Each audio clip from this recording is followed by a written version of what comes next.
Good afternoon, good afternoon. Good afternoon and a pleasant welcome to Freedom Hub on 87.9. This is the official voice of Freedom Communications Incorporated. We are back on this wonderful, wonderful Tuesday afternoon in Monrovia with the time exactly at 9 minutes past 4 o'clock. Too many things to talk about, too many issues going on in the country. Like we've said, Grand Bassa County is seen to behold on yesterday when Madam Yombly Kanga Lawrence, the senator of Grand Bassa County, had to endorse the presidential bid of former Vice President Joe Yoman Bwaka yesterday in Buchanan. That is a little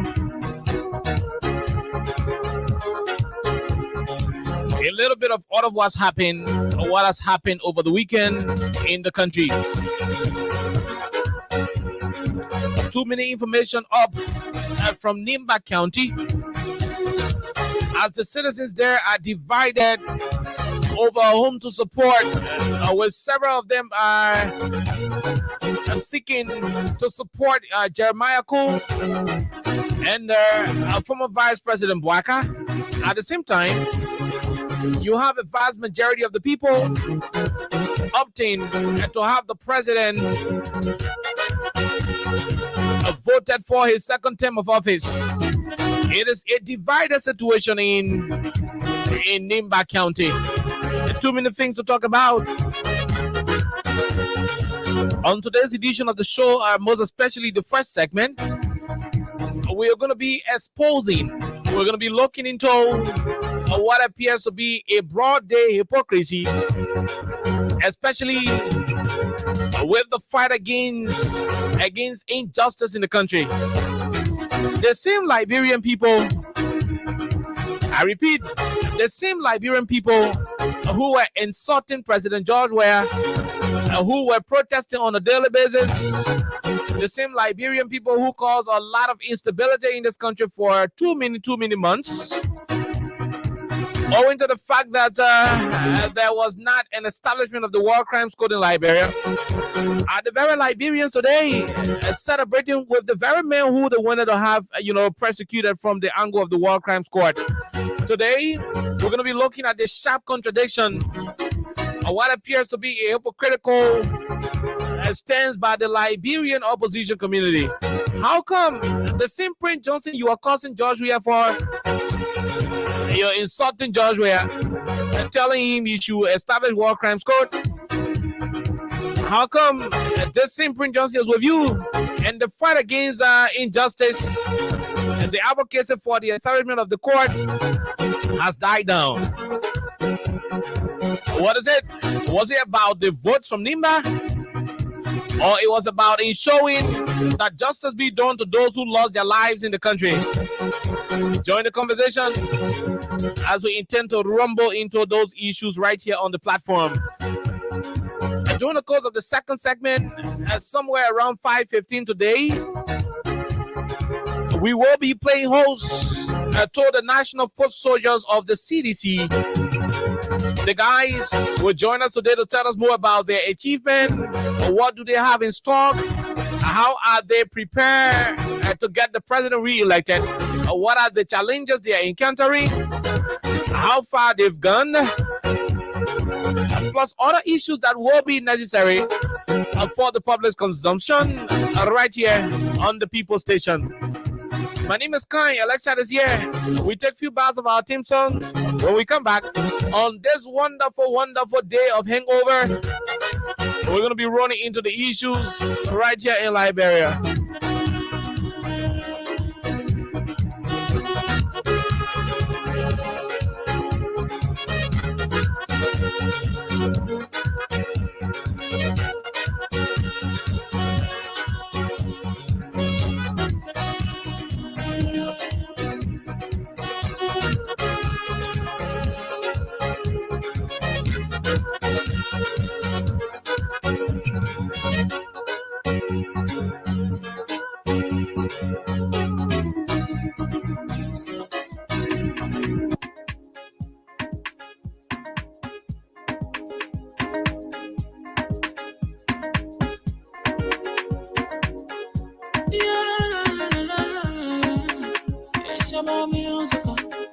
There are crowds in many places, in every community, you can see. So if you see crime, report it. Don't take law in your hands, all the right authority. That it can't take your law in. Crime Stopper here for us, bringing safety to your door. Whether you rich or you poor, if you see a human target, I mean you check. Do it for your safety. If you see it, don't keep it. I'm about to report it. Crime Stopper, the people bringing safety to your door. Crime Stopper, stopping crime and make it peace for them before. Crime Stopper, Liberia, from the center to interior. Crime Stopper, keeping us safe, they're stopping crime for all of us. Crime Stopper, the people bringing safety to your door. Crime Stopper, stopping crime and make it peace for them before. Crime Stopper, Liberia, from the center to interior. Crime Stopper, keeping us safe, they're stopping crime for all of us. Crime Stopper Liberia is here for you. Remember, you see it, you report it. This is a message from your own self, Omen Sam Sion.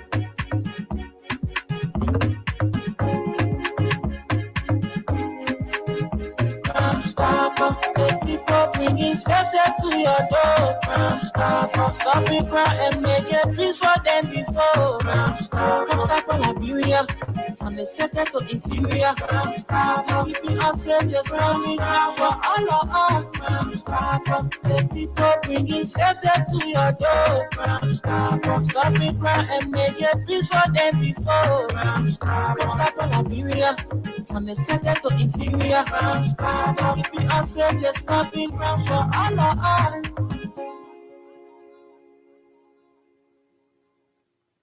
Okay, Crime Stoppers is our official sponsor here on 87.9 Welcome back to the program. Elisha, good afternoon. Welcome.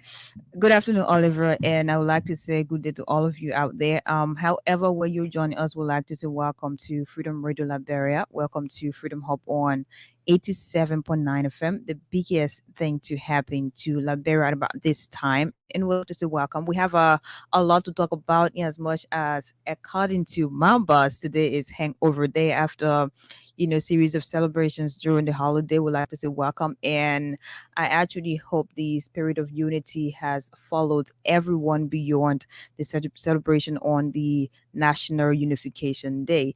So we have a lot to talk about. We have about few doors away from the general elections, and there are a lot of different things trending in every corner. And there are just a lot more that we have to discuss, and all of these different things that are ongoing right now, we need to have our say. We need to have our own fair share of the analysis that Liberian people would definitely understand exactly what is going on right now, and some of the actors who are involved, as to whether they're being honest, as to whether they're being fair, or maybe they're just being, hypocrites who over the period have presented themselves as a people who should be considered, just the best and the very best. So we have a lot to talk about, from Nimba County to Grambassa County, and of course, it definitely extends to the national level, where we have all of these different political artists from different political parties in the opposition. So we have a lot to talk about, as some of the decisions were made, and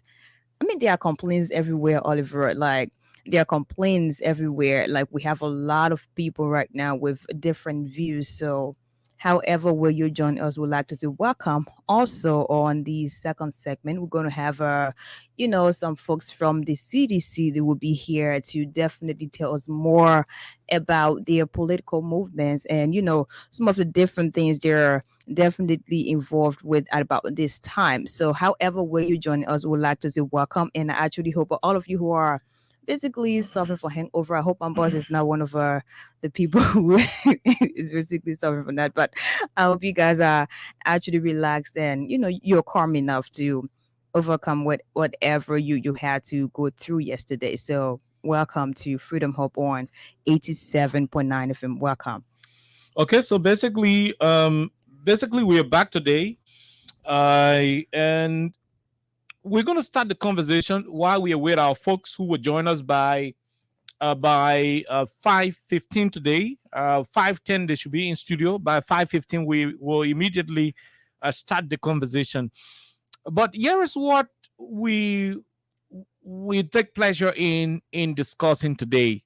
The president was in Claratown during the course of the weekend, and he made some statements when he, toured the transformation that we now see at the Survivors Park, formerly the Claratown football field. The president says something, and it is making social media rounds across the country, with folks saying, the president is trying to inform the people that you put me in the presidency thing. If you're not with me, no trouble.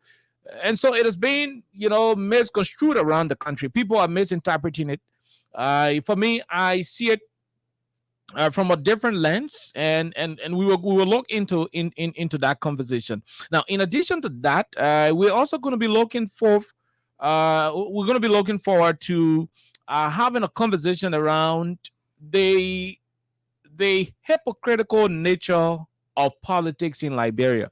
Now, it may sound very repetitive, if you may, but trust me, in as much as people keep doing the same, hypocritical stuff, in as much as people will keep riding on the gullibility of the Liberian society to rise to fame and power, then it is also our responsibility to continue, to provide the enlightenment so that our people may not, perpetually may not remain in a perpetual, situation where they're going to be misled repeatedly. That's exactly our goal. Now, why am I saying so? Couple of years ago, and I'm going to be very, very, very clear with it. A couple of years ago, the the Liberian people elected Mr. President to preside over the affairs of this country.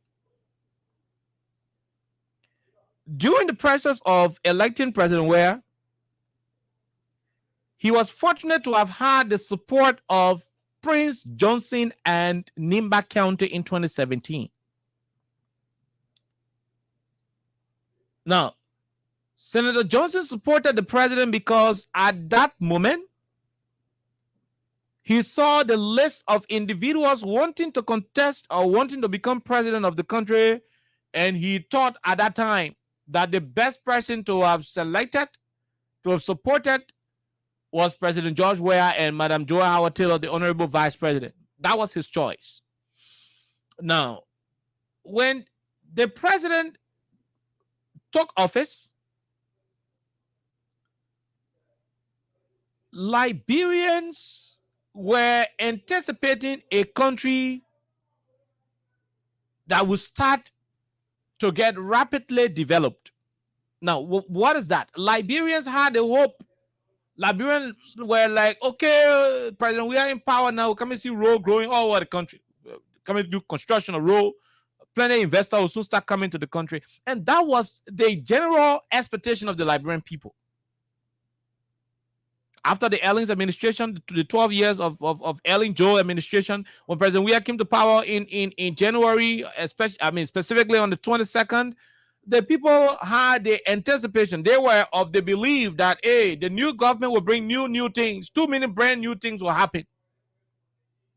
And yes, what they predicted at the time the president was inaugurated came to pass. It came to pass. In January of 2018, following the president's inauguration, February, March, April, by the time we could hit May, we had series of projects already ongoing in the country. By this time, the president had already declared a free tuition policy at the University of Liberia in 2018. By 2018, we already saw the president, digitizing the University of Liberia, to erase the old age standing in line, what people used to do to go register at the UL. In the same 2018, the president went to a community that was noted, a notorious community a community that was, very, very well known for bad road. It is right here, Doe community, the first area.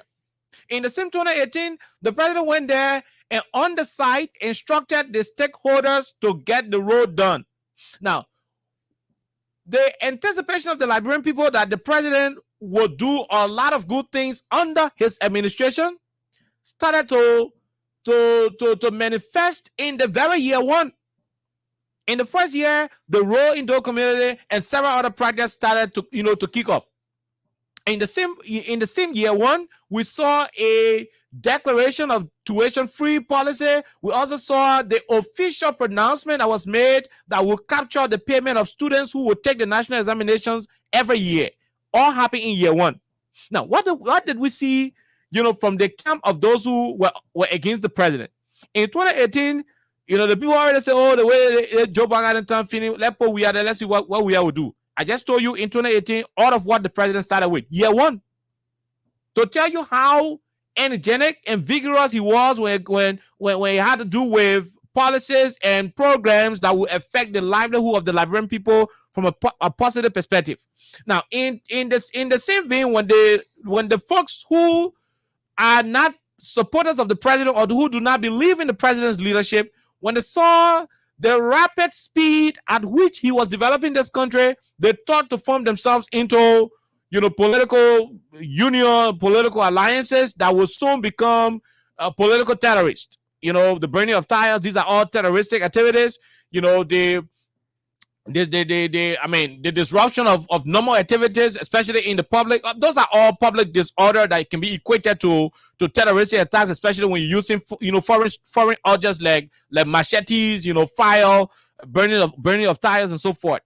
Now, in year two, the opposition community in this country, especially people in the defunct CPP, thought to distract the president from his plan of investing in this country and rapidly transforming the country. What did they do? They started to coin series of arguments. One of the most, successful arguments they've had in the very second year, year 2 in 2019, was the argument that had to do with the establishment of War and Economic Crimes Court. For them, Economic Crimes Court was not an issue. Because in year 2, when they started with the advocacy of establishing War and Economic Crimes Court, the president, the entire Ministry of Justice, including the Solicitor General, who is now, the former Solicitor General, thought it wise to have a team of seasoned Liberian lawyers headed by Councillor Arthur Johnson to go after stolen monies that people took from this country over 30 years and saved in other banks. When Arthur Johnson started that fight to, reclaim Liberian money, the money that was stolen from this country, the same corporates, those who stole the money and other people who had their family members connected, started to blame the government of witch hunting, and they did everything in their power to undermine that process. And so there was a hold to the process. Are we good? Are we satisfied with the fact that a process started and it did not end? It was not a sustainable one. We are not cool with it. At a certain point in time, Councillor Arthur Johnson resigned because he was not getting the full cooperation from some of his folks in the judiciary, some of the lawyers themselves who had their own political affiliation with political parties in the opposition, and individuals too in the government. They were like not satisfied with that issue because both of those who were being chased after are people who had their lawyers, all operating in the same legal field with Councillor Johnson and others. So he felt threatened, coupled with too many other things, it did not hold. But one thing that the opposition kept pressing on between year 2, 3, 4, and up to year 5 is the one that has to do with the establishment of War Crimes Court in this country. That is one thing that they fought for. And you know what they did? They did everything possible in this country to turn Liberia into hell. We saw all of the protests in this country in 2019. We saw how the protest started in 2018. We saw how this guy from Canada, what is his name, Emmanuel Savage, will come here under the huge support of the opposition community, the ANC, for example. Folks in the Unity Party, for example. He will come to Capitol Building. He will organize a team of opposition figures. They will demand the establishment of War Crimes Court. They will put people in the street, wear black clothes, and do everything, all because there was a man called Prince Johnson supporting the government at the time, and so they felt the way to put Mr. Johnson against the government, and the way to have a smooth ride in 2023 is to initiate this debate, put the government under pressure, let the government, bow to the pressure, and have the court established. In their mind, if the president at the time in 2019, 2020, 2021 had the president bow to the pressure and say, okay, let's see how we can work around this establishment of the War Crimes Code, that will mean, success for them, because at that time they will anticipate that Senator Johnson will cross over automatically. They didn't even know that Johnson himself had his own personal plans. But every single year, beginning year 2, the advocacy of War Crimes Code was never because people who died during the war, or people who were killed, or people who got amputated, people who lost their properties, people who were raped. It was not because of those victims. The opposition campaigned in this country for the court to be established, not because they want to seek justice for those who were victimized as a result of the war, for those who Prince Johnson killed or so, for those who Prince Johnson rebel, opened their stomach or so. They were advocating because they felt that Prince was supporting WIA, and to set up the court would make the two individuals to split. That was the argument. Now, what did we see going forward? Today, the president is no longer, today, the president is no longer in the cycle of Senator Johnson. Today, or let me place it the other way around. Senator Johnson is no longer in the cycle of the president. The same group of opposition people in this country who have been crying day and night Some of them went to the extent of insulting the president literally on social media. You know, even in some instances where they will appear on radio stations, they will say all of the worst things about the president only because the president was not in agreement with the establishment of war crimes code under his watch as a decision that will emanate from him, from the office of the president. That was not something that he was willing to bow down to. It was never about his alliance with Senator Johnson, but it was as a result of the outcome of a Truth and Reconciliation Commission's report. We've played voices here of all of the major political actors in this country, including the late Councillor Charles Bronskin, the very Joseph Yuma Bwaka, who has been referred to as Rescue One, the Alice Cummings today, who has been referred to as the Fixer One. All of them had their own opinion, including Dr. Benina Yuri. All of them made it clear that the war crimes court situation was never the issue that the Liberian people decided in the TRC. They all alluded to the fact that the outcome of the TRC was highly in favor of a town hall reconciliatory initiative, a Palava hot kind of reconciliation. That was what they said. I have all of the voices. We'll find it and play it. On the basis of that, the president thought it was, hey, I mean, these people went to work, they went to the own TRC, they made it important that nobody should go do war crimes code. So, you know, because Prince Johnson must say freeze now, you know, and they won't put, no. I will follow what the law says. I'll follow. If they want to do it, let them go to the legislature. Let the lawmakers bring it forth as a discussion. When they do all of their legislative interactions, the Liberian people will speak through them because they are the direct representation of the Liberian people. When it is at my desk, I will make a determination as to whether to veto, whether to approve it or so. That was the position of the president.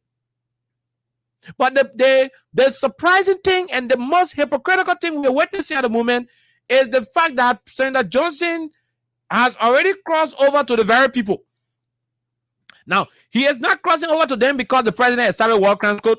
Up to now, you pass around Montreal or go for war crime code, you're not even found war crime bathroom before mentioning war crimes code. The president, this government, according to all of the research we've done and the facts available both from the TRC and the legislative proceedings, the government is not contemplating. The government had never contemplated any time on having this code established. Till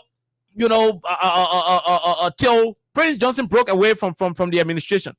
Now, what is so sick is the fact that those who were costing the president every day bring the war crime code, not because they wanted justice, but because they wanted Prince Johnson to go to jail. And the thing when Prince Johnson go to jail, Prince will not be able to support the president in 2023, this year, are the ones who are today in bed with Senator Johnson, including the very top guys in the opposition, the political leaders themselves.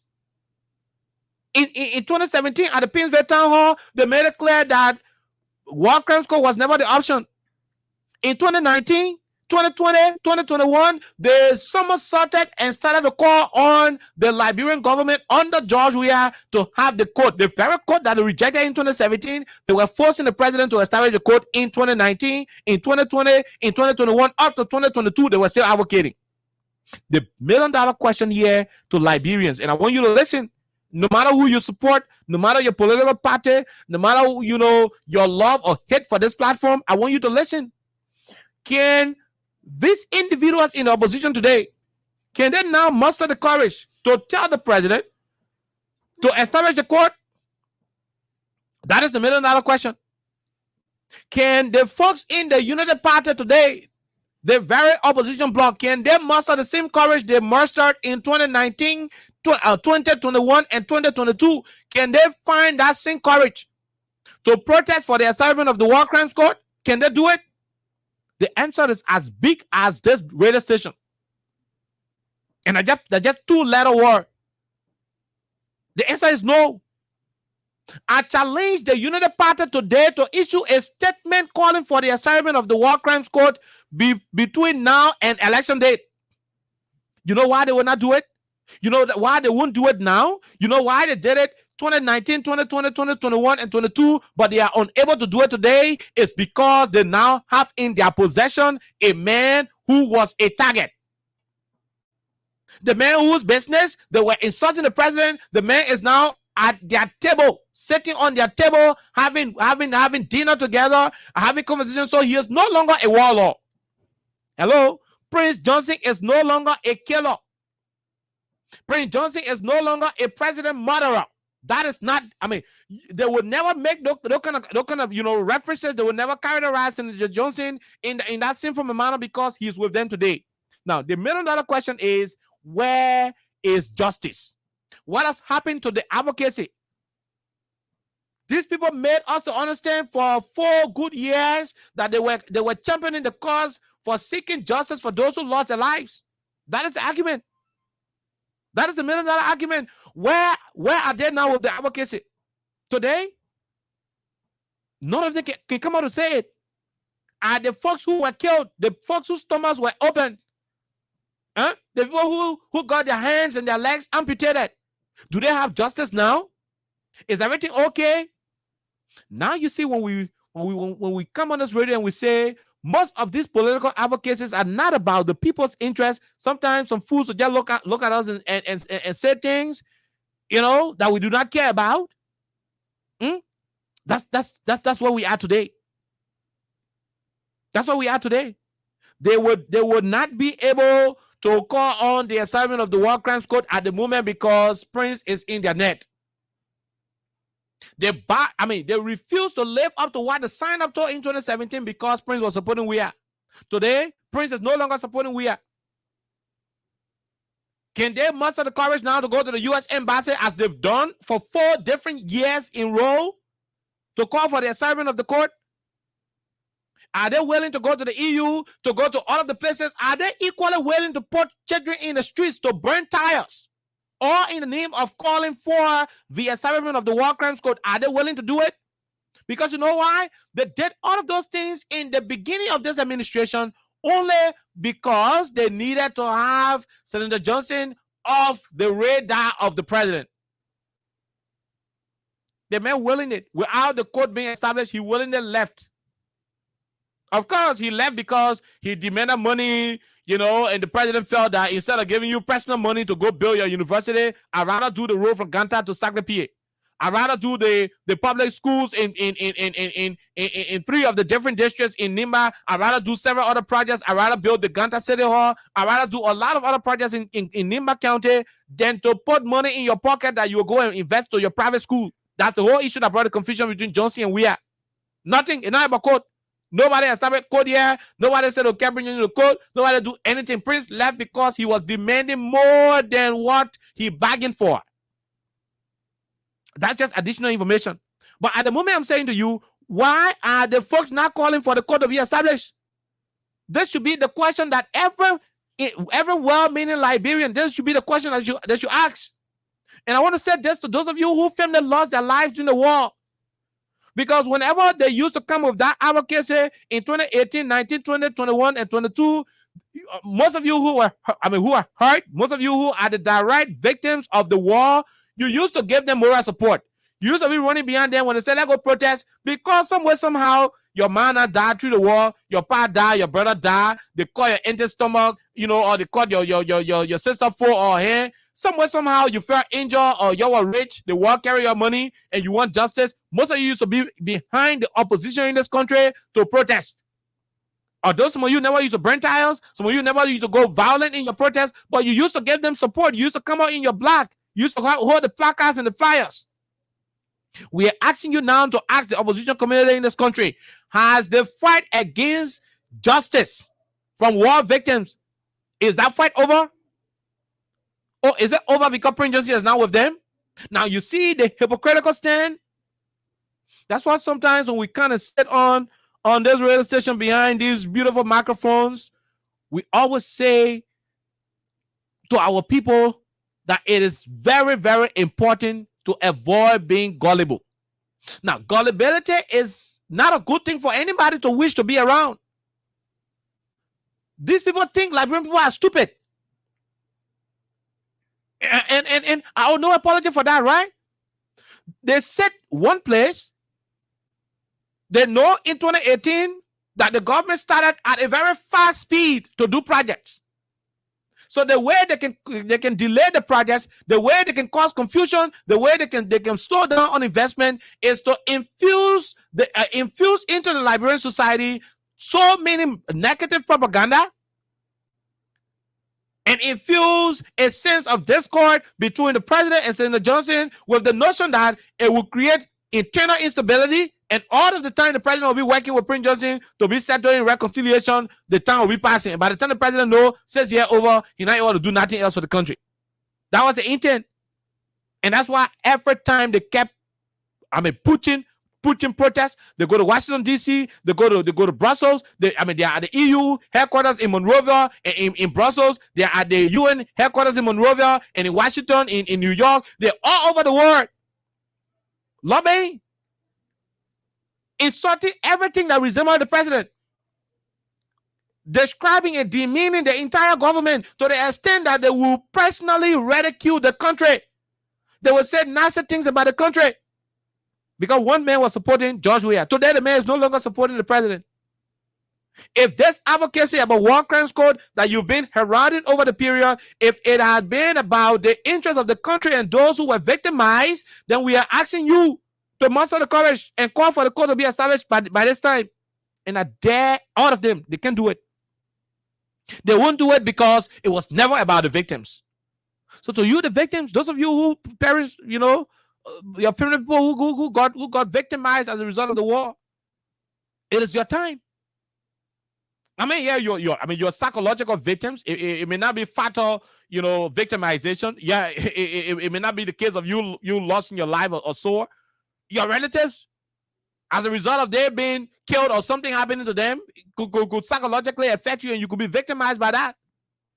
It could be some emotional, situation with you. So you are all victims of the process.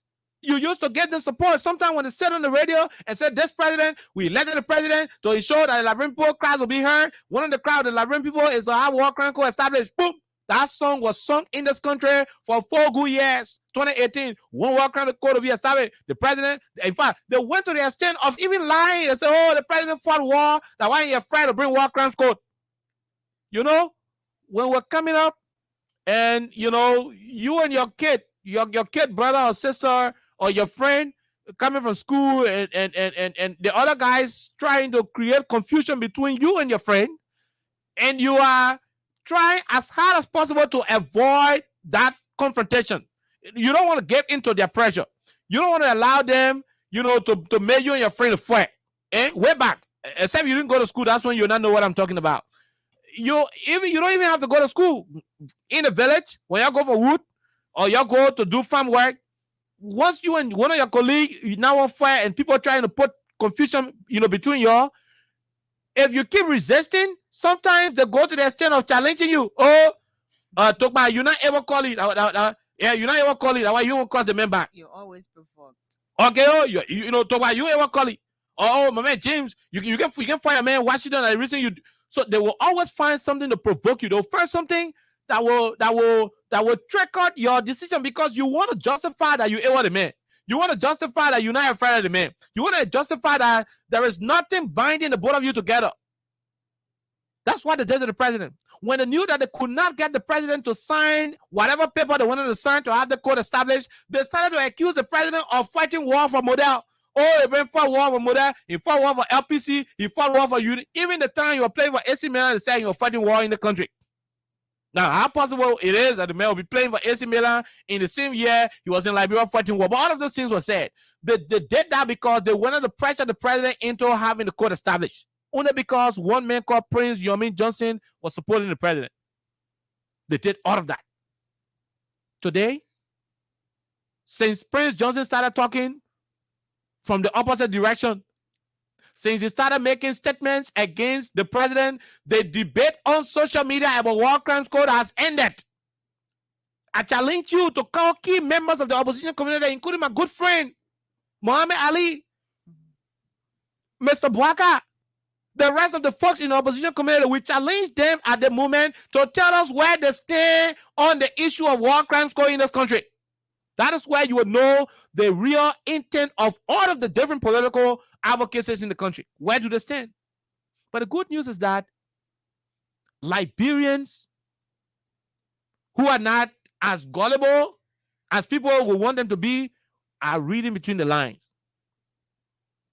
Those who do not belong to political parties, those who are independent thinkers and want the best for the country, are also realizing that all of the reason why they kept this country unstable for 4 good years under the Williams administration was all about personal reasons, nothing about the country. If it was about the country, you would have called for the court to be established, even with Prince Johnson in your court. Even with you and Prince Johnson having GB together, you would have still continued. That is what will show to the Liberian people that you are about them and not about your personal interests. But look at just 2 months, Prince Johnson is in your chambers. The whole debate about war crime could cease.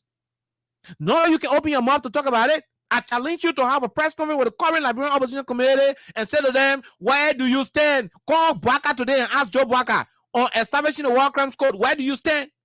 Let us know what's going to be the role, because you know why? An attempt to even say we supported the Prince Johnson that all of us know in this country will be having a new presidential candidate. That is just for a fact. So the bottom line is, it was never about the victims. And that is where we come in as a radio station. That is where we come in as a platform. Our issue here is to prevent a situation where Liberians will be misled. When politicians come to you and say XYZ with the notion that you are gullible, that you will not understand exactly what they're trying to put forth, for us who are researchers and political pundits, it is our responsibility to come and provide the enlightenment.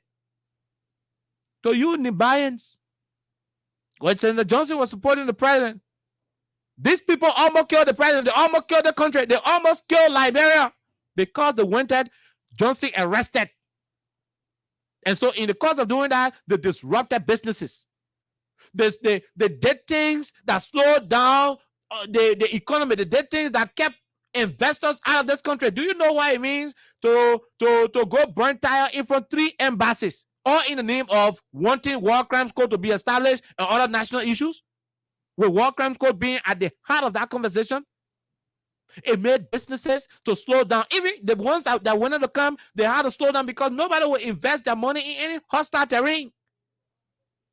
Today, we want you to ask them. Don't tell me to ask them. Don't tell the other journalists to ask them. You be the judge. You, the Liberian people, should take on the matter of authority at the moment. Ask them. If the United Party folks go to you in the community today and say, okay, we hear you say you'll do your rescue 1, rescue 2. We know that y'all won't rescue the country. But how far is this debate with war crimes code? Because if people start to flip-flop on simple policy issues, if people start to flip-flop on simple policy issues that they use to get you on board with them, because you know why? There are people who voted for the president in 2017, and I'm going to end on this one. They love the president. They supported him because in their mind, you know, yeah, there were too many things that were happening. And for sure, the president met their expectation. Some of them, although they supported the president, but they will want war crimes code to be established. These people made a genuine case. They were so consistent with their advocacy to the extent that even some of the people who supported the president and wanted the code to be established joined them. Today, those people are with them. They have a moral responsibility to tell the people whether the reason why they joined them, that reason is still active and alive. They need to tell us if the court, if they take power tomorrow, whether they will establish the court.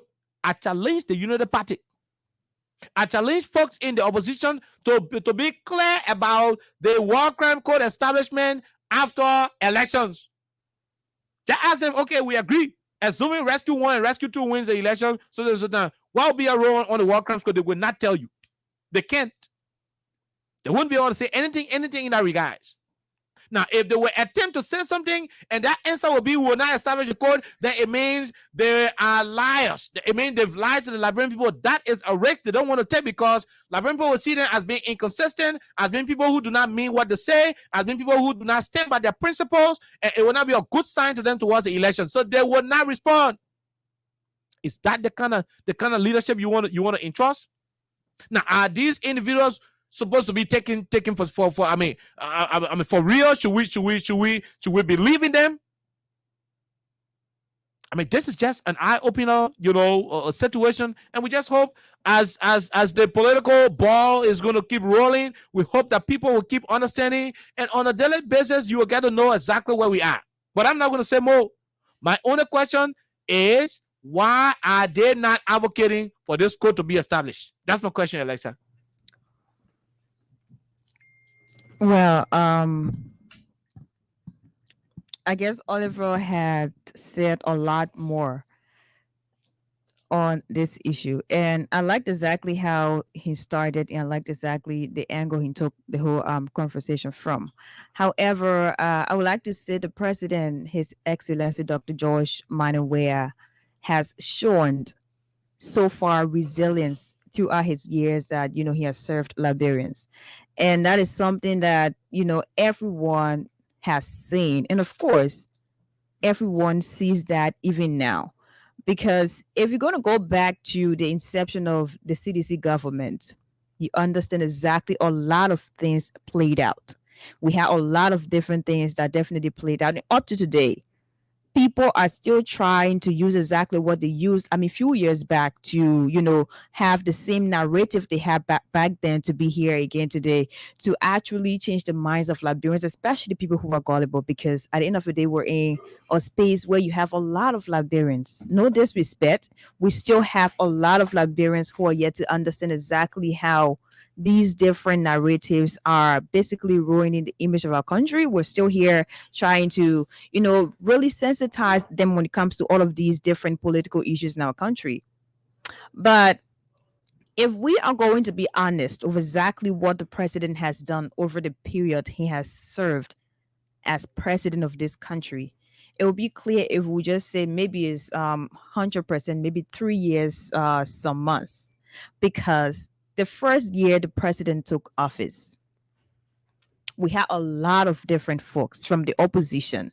Oliver had to, give all of the different things and say it into segments, into, or different segments. So you understand exactly what we have experienced as a people, what we have seen as Liberians, and what we have witnessed as people who are always behind the microphones, who have, always been here to definitely tell you exactly, Liberians, how things are and what exactly these things are to be done, and how they should definitely be to actually influence the lives of people positively out there. I remember at a point we had a conversation about Prince Johnson. I think that was a year or maybe a couple of months ago. And during that period, we had folks from the opposition community, a lot of them, they decided to have a different narrative out there, saying Prince Johnson is ahead of whatever committee at the Senate. So if Prince Johnson is a warlord, he should not be someone who will be at the level of that in the Senate. That was something a lot of them said. And I remember clearly Oliver and myself on this same platform, we had a 2-hour discussion where we had to discuss in detail all of the different things and all of the different factors that were involved at about that moment. People did not rest. That was one of the narratives that actually had this country to have a lot of different baseless protests. Of course, over the period we've said we definitely support the establishment of War Crime Court. We've said that here on this platform. But our issue was basically people who were at the front, people who were considered as, the advocates, to present that as a petition to Liberians, to present that as a petition to, the legislators up there. We had issue with that. And of course, we have a lot of Liberians who today, of course, they still have emotional trauma from all of the different things that happened back in the day. We still have a lot of them who are emotionally disturbed. They're emotionally affected by a lot of things that happened back in the day. And of course, they were used though. In as much as I am Alexa and I have my mother, or I have my grandmother who was affected, so I have to be here. So people used that at about that time because Prince Johnson had given his support to the president, George Weah.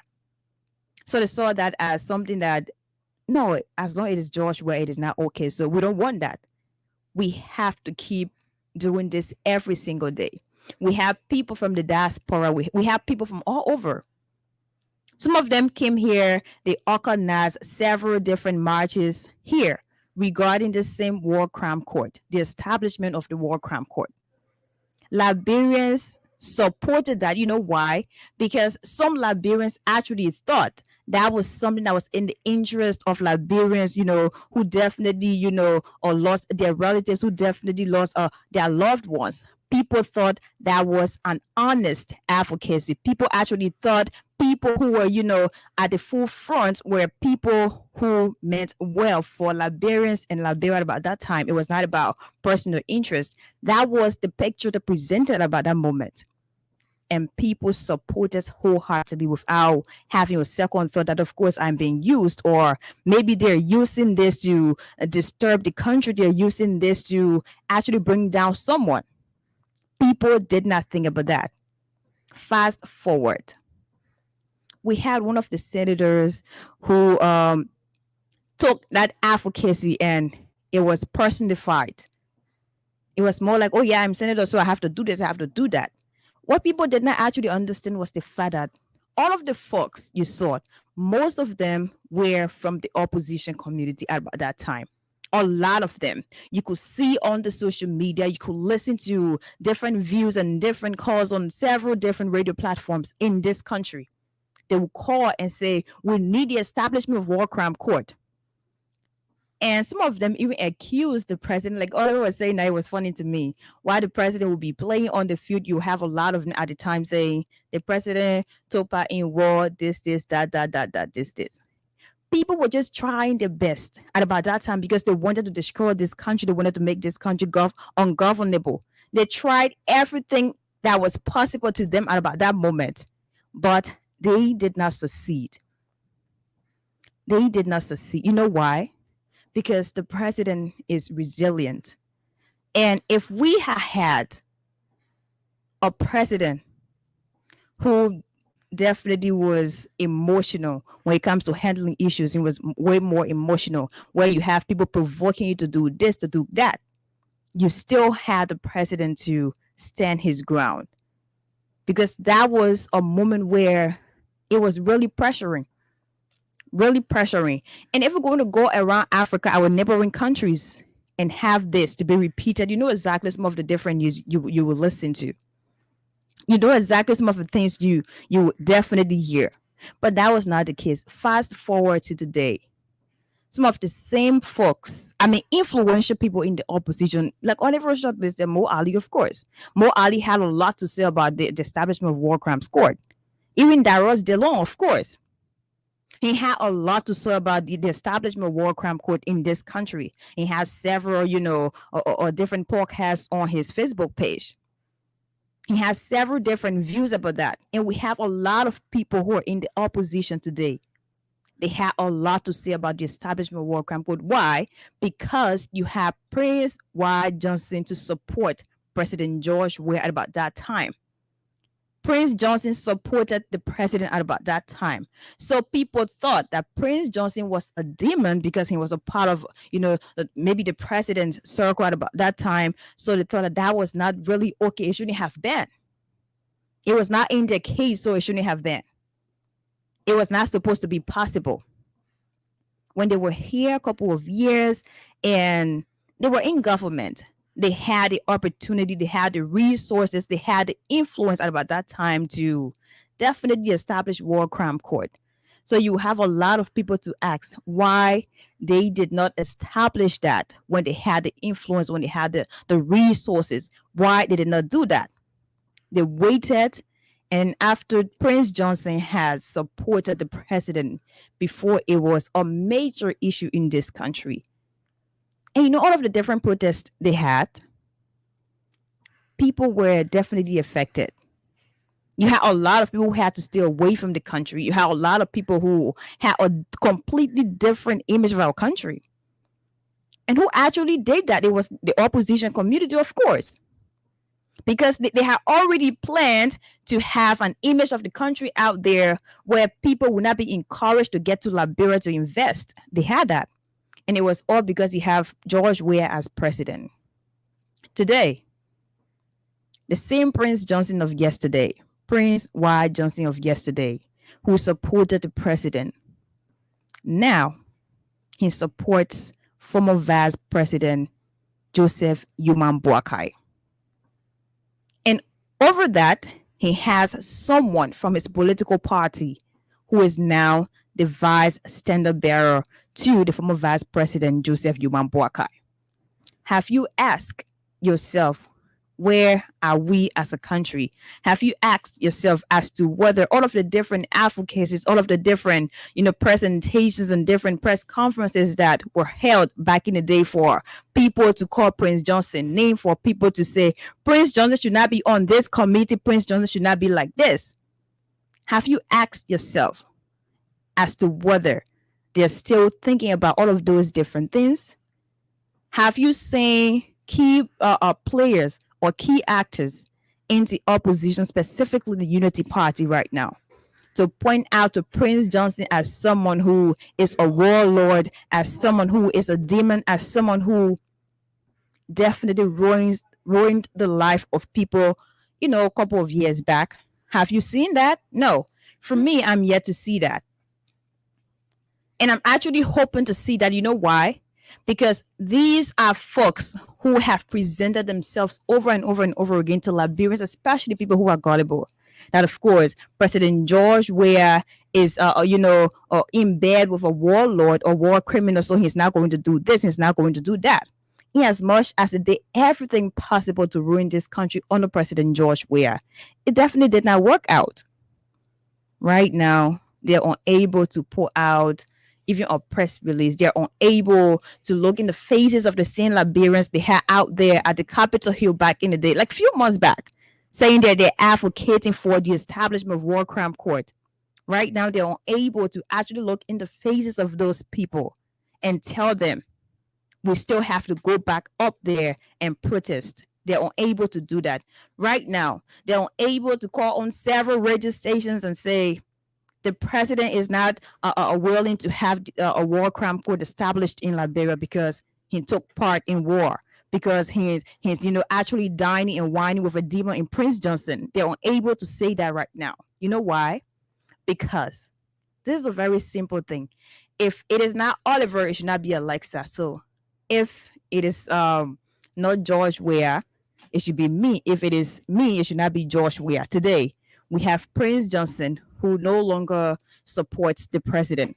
We have Prince Johnson, who disassociated himself from the president, or the other way around. The president did not actually, do exactly what he wanted to be done personally for him. And today, Prince Johnson and the president, they're no longer, in the same circle. So the narrative has changed. All of the different statements they once had, all of those statements have changed. And today you're going to listen to Mo Ali, who once upon a time also supported people who were protesting, people who were marching, saying they want to petition, the House of Legislature to definitely have the establishment of War Crime Court. They're all mute. You have people here who called Prince Johnson warlord. They call him a criminal.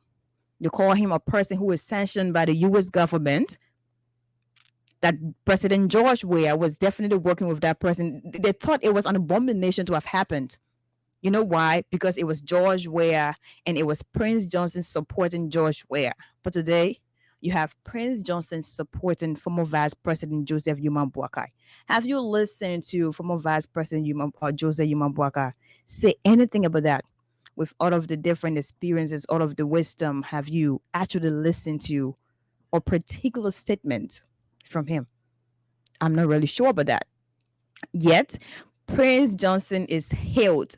Prince Johnson is celebrated. And no one is saying anything about it. You know why? Because that's exactly the fact. You have all of these different people who will get to you and tell you the president is not doing anything. The president is doing this. The president is doing that.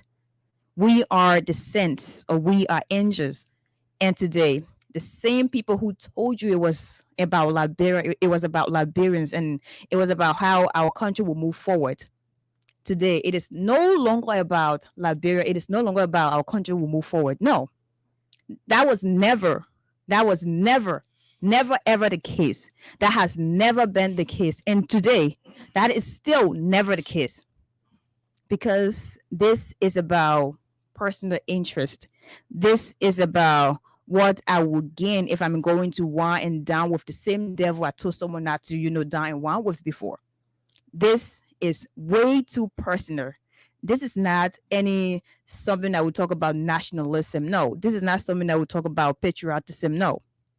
People have moved from those different phrases about someone who is patriotic, someone who is nationalistic. Now, people are now confirming some of the things we said that maybe back in the day when they had their collaboration, it's not about Liberians. No, people have confirmed what we said before, that it was never about Liberians. It was never about our country. It has always been about personal interest. And I think that's exactly where we stand as a country. So I actually hope Liberians will, go beyond their emotions, will go beyond exactly, what they've been told, go beyond the gullibility of the society, and just try to reconcile exactly the same folks who are here telling you this. Now here they are. They have nothing to say regarding that issue. I think I'll rest my case on that. From the center to interior, keeping us safe, let's stop it for all. Crime Stopper Liberia is here for you. Remember, you see it, you report it. This is a message from your own Omen Sam Sanya.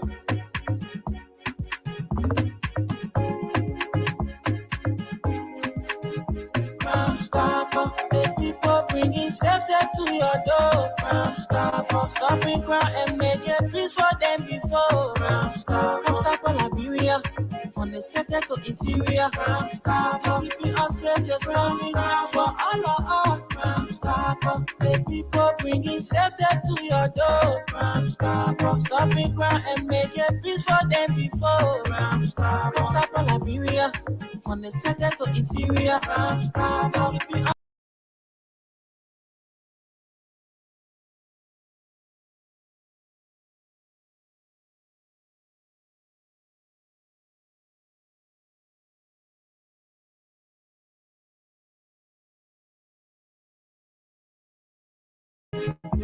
Crime Stopper, the people bringing safety to your door. Crime Stopper, stopping crime and making peace for them before. Crime Stopper Liberia, from the center to interior. Crime Stopper, keeping us safe, let's stop it for all. Crime Stopper. Okay, so welcome back to the program Freedom Hub on 87.9. My name is Kai. Alexa is also here. We will take 10 calls, then we join the National Foot Soldiers for the election of President Ware.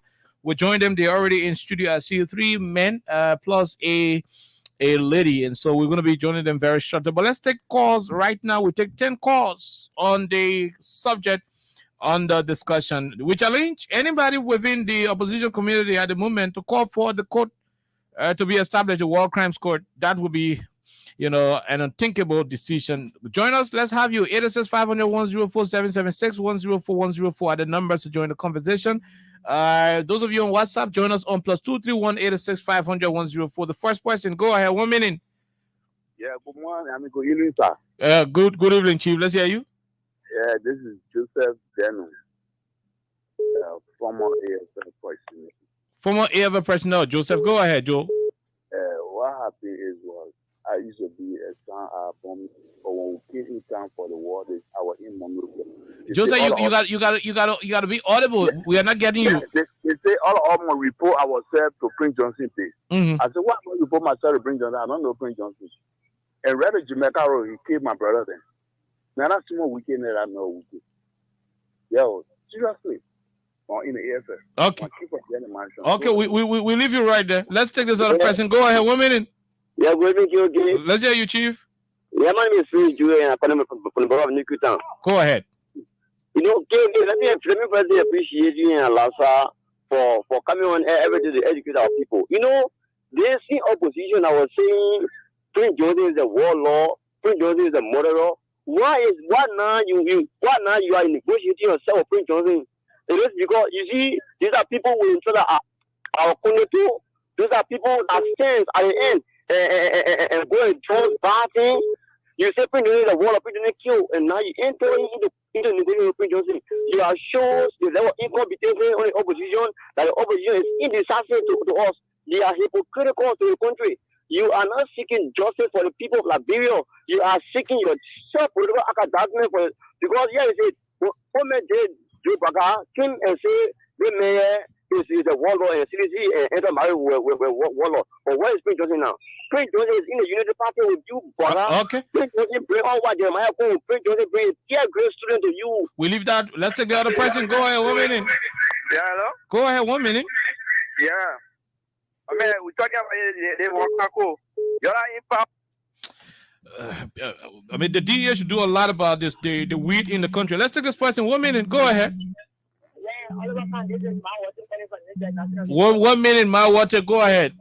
Yeah, I'm gonna tell you thing. My son only work hard, they bring nothing new. Like great people. The one making the phone not to see because the opposition in the country, the people that say what want to school, what the people says they want to use we the common people always to cut the power. And when that happens, then I know the plan of Prince Johnson. Prince Johnson taking there, Prince Johnson coming closer. What is it about we better then I suppose them know that they're not in the interest. They wouldn't want to come to power, they're not in the interest of black people. Okay. So they suffering will fight themselves. We leave you right there. Thank you very much. We take this other person. Go ahead. 1 minute. Hello, 1 minute. No time. Let's hear you. 1 minute, Isaac. Yeah, you know, I think when I listen to you being here analyzing this afternoon, it's quite wonderful today to listen to you again from the long break. You know, you see this opposition in this country, they are not serious because these people, these men today, they are celebrating today and they're trying to make it clear that politics is a guessing game and you will play the game anyway that you see the playing that we say to come in silver. So today, people celebrating and jubilating with the country. Now it's surprised to some of us because we know they are all around here saying this thing because they wanted to support Senator Johnson. Okay. So now it's surprised. So today, I say this today: if any opposition member come out and then call for a walk and call, I will do my support for the CDC and for them. We are thanking you for having me. We leave you right there. Let's take this international caller. Then we take 4 more and call it a day on this conversation. Go ahead. Let's hear you. What's your name? Hello. Hello? Go ahead. Let's hear you. What's your name? Hello. Okay. I mean, you're not getting us. Let's take this person. Go ahead. 1 minute. Go ahead. Let's hear you, Chief. William, getting the people defenders. I want to say thanks to you ever so much for the program. And let me say thanks to the event. You guys have been doing well for all. You have been promoting all in the Liberia. So I want to say thanks to you ever so much for the evening vacation day yesterday for we the president to meet. Oh. And to the topic. Oh, you met the president? We met the president yesterday. Okay.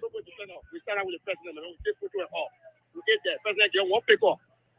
Okay. Cash. All right. Yeah. Okay. Brand new one. Okay. The president said you listen to every day, hearing you. Okay. So I know time I want to turn up and you want to turn reach. That you will say with the president one-on-one. Oh, okay. All right. So the topic. We leave it right there. You already ate your time. Let's talk to the other person. Go ahead. 1 minute. Hello? Go ahead quickly. Yeah, my dad calling for supermarket. Go ahead, ma'am. That Prince Johnson and my last one. 1991, yeah. That man car hit my left sister right to Iron Factory because they were my mom live. I get instantly. I get that right on the road there. So I may be now here. I never be here. I don't know the year for instead because that party I made kids. Oh, I mean that one is a different issue. The opposition were advocating for him to be sent to court, but later on they are no longer talking about it. That's what we are asking. Why are they, silent on the issue? Okay, we leave you right there. Let's take the last 3 callers. William W. Wulu. Okay. I see the National Foot Soldiers loading their, shaking their heads and doing other stuff. This person, 1 minute, go ahead. My name is Alexander Munyin, and I call from New Georgia, the Carver Road. Go ahead, Munyin. Let's hear you, Chief. Yeah, I just want to inform the people, the issue of war crime code. The issue of disarmament in Labrador was volunteer. Okay. Voluntary, Mm-hmm. So the people have asked in Labrador area. If you go for a war crime individual, you're talking about Grand Gile, you're talking about Lofa, you're talking about Nima and Bonkante, those areas. Those people who you are attacking, they can easily go back and regroup, and they will have one common enemy, and Labrador will be unstable. And that's why Judge we are for. The international community understand that simple concept. That is why they're not making noise. So that part of it is very clear. But our concern is, what about the opposition who were championing it? The issue was they say Judge we are not forcing it. And I agree, he's not forcing it. But because you saw the stability, you know what's happening in Sudan. You know what's happening in Ethiopia, in Chad, in Burkina Faso. Mm-hmm. Instability, and I want what to happen in Labrador.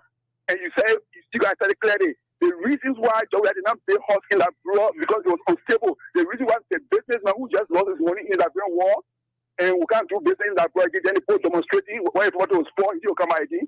No direct investment. That was the idea. So, but Joe has overcome all. So the next president, that is what they want to do. Thank you very much. We leave you right there, my brother. Let's take the last 2, then we call your day. Only 2. I'm very sorry. I cannot take more than 2 calls on this conversation. Let's take this person. Go ahead. 1 minute. Yeah, good afternoon again. Good evening, Chief. Let's hear you, sir. From the HMS Morakodi from Suboko. Let's say thank you for the platform this afternoon. Mm-hmm. Okay. You know, these people there for small, or we just looking and they were laughing. These people, when I went together, the chairman for the Lord's Party, we moved down and they sell from Saul to Paul. So the next is actually one about Prince Johnson. I think it will be from Aaron to Moses. So those people, they are not serious minded people. They can only advocate for see when they know the person is not in their land. But whenever the person fall on their side, they say the person is the best. They put their deceitful people, but we are not entertaining on these people. We're waiting for authorities. We will tell them that the ticket that they have, the kind of wicked the ticket is bad is the ticket. We'll show them to the bad or toward them. Thank you for the topic of discussion this afternoon. Thank you very much. Let's go to the international line and squeeze in this person. Go ahead. Let's hear you. Yeah, hi, this is Emmanuel Payne from the U.S. Go ahead, Emmanuel. Exactly. Yeah. So this one, the opposition will not advocate right now because Prince Johnson is a political hope. Now he's there with the opposition, so he's not standing the talk no more. So that's how I'm letting that break no. Okay, we leave you. This person while Baby Boy is arranging the studio. Go ahead. Let's hear you. Yeah, good evening. Good evening. Quickly, 1 minute. Yeah, this is Mohammed Kamara for United Arab Emirates. Go ahead, Mohammed. Thank you and thank to the both of you in studio there. Pete Johnson giving President Weah a show President Weah lesson. Yes, I'm happy with the mean. Because if President Weah, the argument, hello. The argument is not about Prince leaving. Are you listening? Yes. The topic is not about Prince leaving Weah. It's about opposition wanting war crimes court when Prince was with Weah, and they've been silent when Prince is no longer with Weah. That's the conversation. Now, even opposition, I myself who I want war crime court because my 2 grandmother children now bought children the land on the So what do you say to the opposition who were advocating months ago and today they are silent because the same man is with them? What do you say to them? That's the concern. Because they feel that when Pete Johnson joined, they will win election. Okay, thank you very much. Thank you. We'll leave you right there. We're going to take this quick break. When we come back, we join the National Foot Soldiers of the CDC, and I'm told they're there for the re-election of the president. William W. Your call. I don't even know what to say about it, but let's take this break to be right back. For your safety. If you see I don't keep it, I'm a part of it, boy. Crime Stopper, the people bringing safety to your door. Crime Stopper, stopping crime and making peace for them before. Crime Stopper Liberia, from the center to interior. Crime Stopper, keeping us safe, let's stop crime for all of us. Crime Stopper, the people bringing safety to your door. Crime Stopper, stopping crime and making peace for them before. Crime Stopper Liberia, from the center to interior. Crime Stopper, keeping us safe, let's stop crime for all of us. Crime Stopper Liberia is here for you. Remember, you see it, you report it. This is a message from your own Omen Sam Sanya.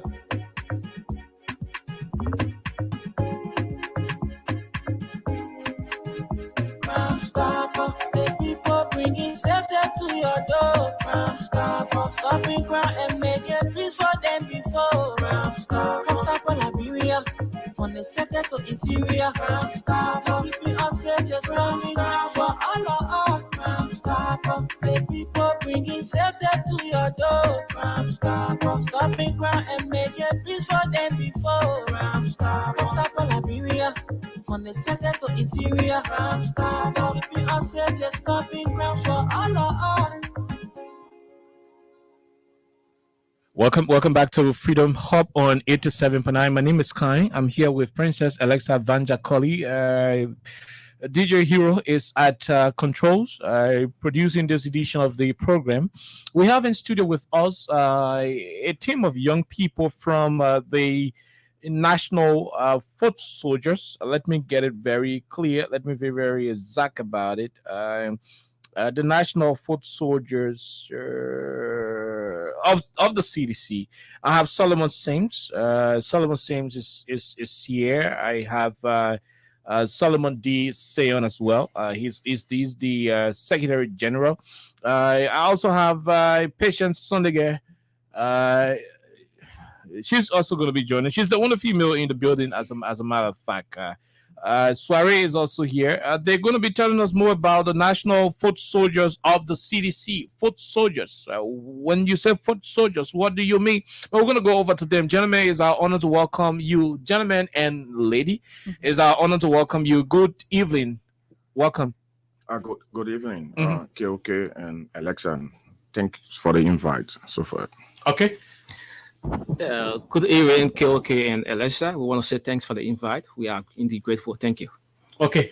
Yeah. So let's begin with the name. Any of you about the talk, you can flip it over. Okay. Yeah. Yeah. Thank you so much. The National Foot Soldiers for CDC was established in 2020, and the essence of the establishment of the National Foot Soldiers was that we noticed after the elections there was too many mixed informations given to the people in the various communities, especially with some of them who do not monitor radio stations and other media outlets for information. So they were being misinformed by oppositions and other people in the community. So we as young people, we thought it was that there was a need for us to establish the foot soldiers, that we move from community to community, telling the message of the president to the people and what the president have achieved so far in his first 6 years as a president of this country. So we thought it was we just established the National Foot Soldiers, and we've been in the 17 districts of Monserrato. We've gone to Lofa already. We are in Grand Gidia now.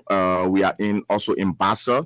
We're in Bon County. So we have a remaining of 10 more counties to cover so far for the National Foot Soldiers. But as for Monserrato, we've done with Monserrato, the 17 districts already occupied. We got foot soldiers all on the ground, telling the people what the president have achieved so far for the last 5 years in the presidency. Foot soldiers. I mean, you couldn't find different name using soldiers. Soldiers. Yeah, we are soldiers. We are soldiers for the message. Why are you soldiers when we have the AFL?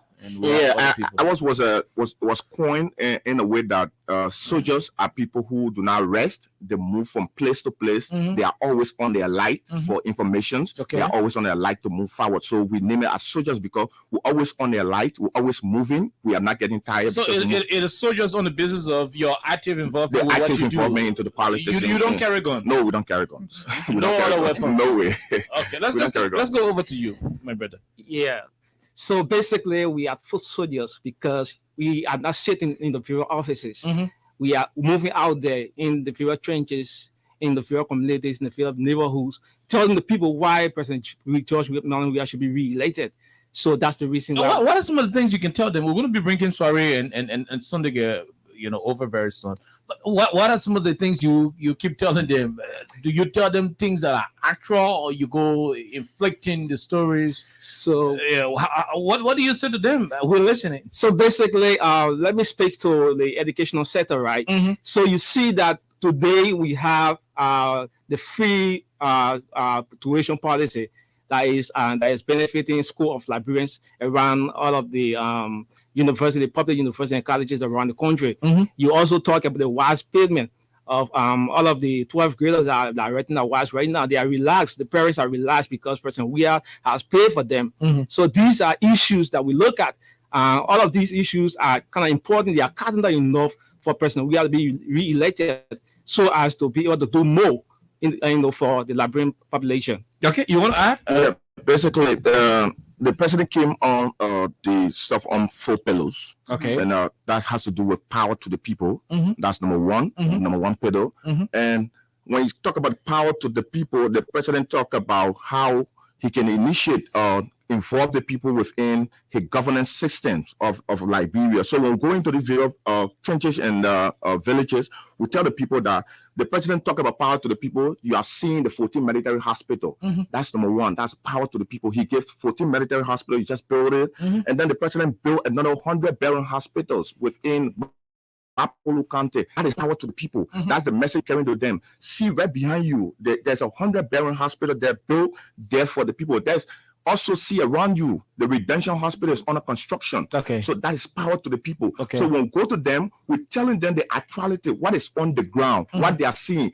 The marketeers, when we're seeing them, go to Douala Market, there's a market building. Go to Chuba, there's a market building. Mm-hmm. So you're seeing the power to the people that the president said to in his 4 pillars, that you're giving power to the people. That was number one. Mm-hmm. So these are messages we're carrying to the people into the various communities, and they are actual information that they are seeing on a daily basis. Okay. We also talk about the road infrastructure, what is going on with road construction. Mm-hmm. So we name those roads to the people, and we tell them, say, go right into the various community. Other day I was in Banjo, I was telling the people, this is actuality. This is the road from Banjo, from Iron Gate, going inside Banjo, coming outside Banjo to Banjo Junction. This is something that you see visibly. It's always there. See the electricity as well. People in that part of Banjo never had electricity. I said, under President Weah, this is the actual story of the power to the people. Mm-hmm. This is electricity you enjoying current. Mm-hmm. Yeah. Mm-hmm. On when I studied 12 years, you never experienced anything like current in the Banjo part. Mm-hmm. So when I carry the message to the people in Banjo, they were, yes, that's good. I said, you see the road, you see the electricity. So there's need that we elect President Weah again for the second term, so that we can have more of these activities, infrastructure things that is going around in the country. There's more that we need to do, and to have President Weah re-elected. Okay. And the people are buying the message that we're carrying around. Okay, they're buying it now. We'll go to you, Mr. Chairman, so that you substitute, yourself for Madam Che. Okay. All of what you're talking about being an auxiliary of the CDC, going to the people to have the president re-elected, is not an ordinary thing considering the political space in the country. Okay. People expect a lot from government, a political party connected to the government. When you go to campaign, it is sometimes cost intensive. The expectation will be too huge. How do you manage? You're the chairman. Where do you get your strength? What's the size of your institution? How many people in your group? When you're going somewhere, where do you take gas from? How do you fund your issues? Are you doing this because you anticipate that the government will give you money to go campaign? How are you managing? So that's the issue, right? So we are saying to you that we are not getting support from any government institution for now, except maybe by the grace of God, if some government institution want to chip in. But we are doing it because we know that President Weah is doing what he's supposed to do for the country. Okay. Our eyes are not blind. We are saying those things that he's doing in order to get the country to where the country is supposed to be. Okay. So because of that, we are not using our own strength. We are not using our own ideas. We are using our innovation, our young people, in making sure that we reach out to our people, because you have to start the ball rolling before somebody can come in. So because of that, we are moving in the various villages, in the various towns, in the various cities, in making sure that the people are informed as to how this government through the president is doing well, and they have to make sure to re-elect President George Manawia. Okay, so while you're trying to make way for Madam Che, let's go over to you, Mr. Sayan. I'm more interested. You are the Secretary General. You are the custodian of all of the information of this entity. Now, my next take is the issue that has to do with. So he already talked about, you guys voluntarily doing all of what you're doing. We have roughly less than 5 months to the process to elections. Hypothetically, in the event where nobody is going to come to support you, what's going to be the fit of this auxiliary? So the National Foot Soldiers, we've drafted our roadmap for the next four months. We have our roadmap already, and we're going to be giving it out to people who think that they want to have President we are re-elected. Okay. And so the roadmaps will explain to you as what we intend to do in the next 4 months. How much is it? How much it costs to do these things? How to move from one place to another? Because we can't be leaving from here going Bronx County, going Lofa, and we just, even though we are foot soldiers, but we have to move there first before we start moving as a foot soldiers. Oh, yeah. We can move from Monrovia to walk from here all the way to Lofa. So we have the roadmap already, and the roadmap will be concluded on this week or next week. When we conclude on the roadmap, we'll be presenting the roadmap to like minds who believe that President Weah should be re-elected. And that is where I still find myself. So assuming you've done taking all of these papers around your blueprint, and nobody's going to make an intervention. What's going to be? So we're going to use our little might where we can stop. Okay. Because we cannot go beyond where we can reach. But I can assure you that we will have the necessary support. I can assure you that people who believe that President Weah should be re-elected after what he have done in the last 5 years and want to have President Weah re-elected would not be sitting and allowing the opposition, misinforming the people into the various community. They will be interested in people who carry those messages to them, telling them what the president has actually done. So I believe that we'll have people coming in to support this movement. And this movement is not to make money. We're not there to make money. We're just there if we give you what we need to do, that we want to move to this community, and we have to move this community through maybe a vehicle to go to this place before we can move around. That's all we need from you. You can provide it. We get that. We do the message for the people. We finish with that. We educate the people. We did it during the voter registration process. We have people into the various community encouraging the first-time voters. Okay. And we have people going to the various registration centers, and we have people registering as the first-time voters. So our people were on the ground doing these things when nobody gave us anything, and we're just doing it free of charge. Okay. And that's our passion. Okay, let's go over to you, Madam Patient Che. I hope I got the last name correctly. Yeah. You are the public relations officer for this institution. You want to come closer to the microphone. Now, what are the activities you're into? They say work with our players sometimes. Yeah, I don't want to say makes Jack a dull ball, but what are the other activities that you do, outside of your normal political stuff to keep body and soul together, to keep your entity and the voters, together? You want to give us more? Yeah, thank you so much. Apart from being a member or the public relations officer of the Foot Soldiers, I also have my personal groupings that meet with people, and apart from that, I'm personally holding a position within the party at the district level of district number 10 as the vice chair for administration. Okay. And through that, I have been meeting with auxiliaries and other groupings that are waiting to You big woman. that are waiting to work with the network, the Foot Soldiers, in order to make Chawia related. Okay. Now, go ahead. So your entity, the guys talk about how you go about getting money, getting logistic to operate. You're a young woman. A lot of the young people would dare not, especially women that I know, would dare not get involved with these kind of initiatives when there are no lucrative, inducement. Nobody giving money, plenty of money not there. They will not be there. I'm being honest about it. I mean, how do you feel?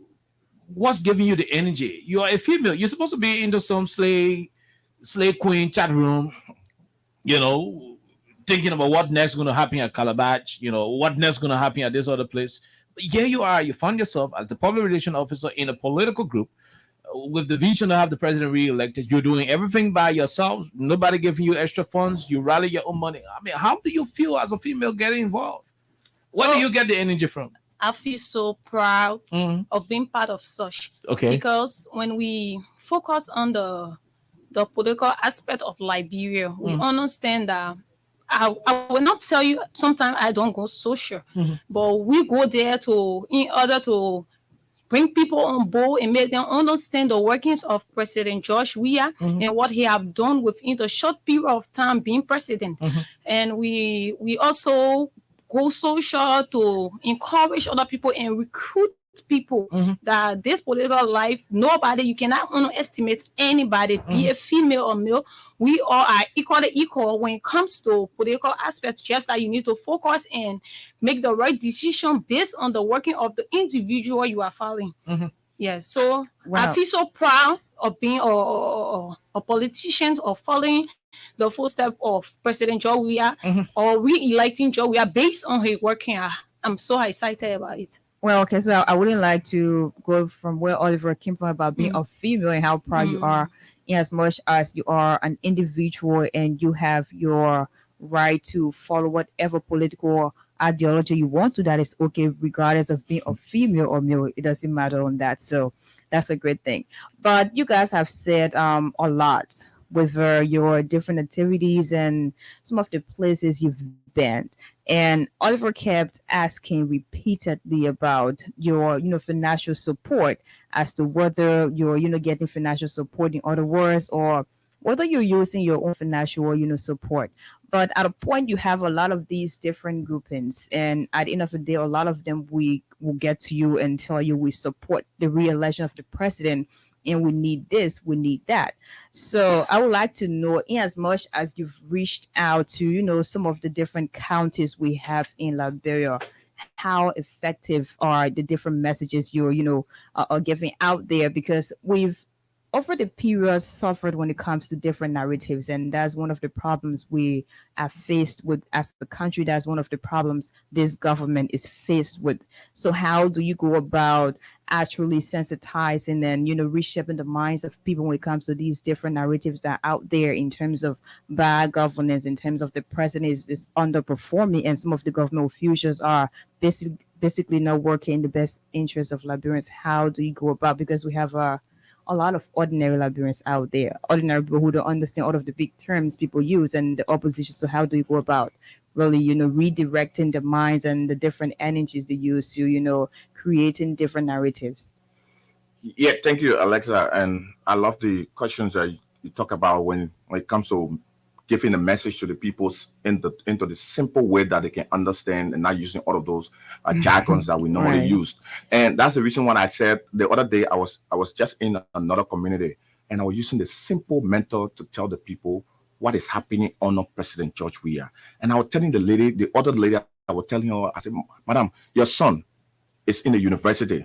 Have he asked you for school fee for the past 2 to 3 years to pay his school fees? The mother said no. I said, okay. I said, why you think he had not asked you to pay the school fee? She said, because they said that they're going to school free. I said, okay. So it was under President Weah that your son going to school free in the university. He's not paying school fee. He only go to do a registration. He go to school free in a university. I say, your daughter go to taking wax. She paid the wax fee. She said, no. They said the president pay. I said, good.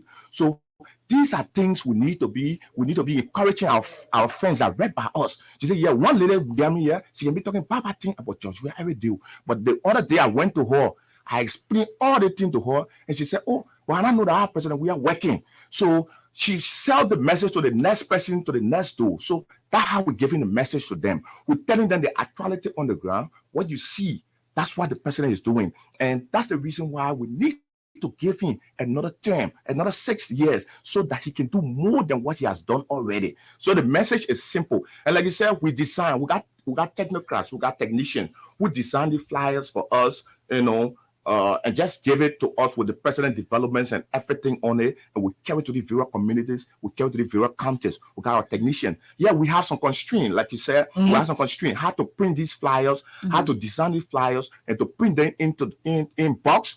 It cost intensive. We challenge, but yeah, we're using our mega resources for now. We're doing what we can do, and we're hoping that others who see the need that President Weah should be re-elected can come to the National Foot Soldiers and can help the National Foot Soldiers to move ahead.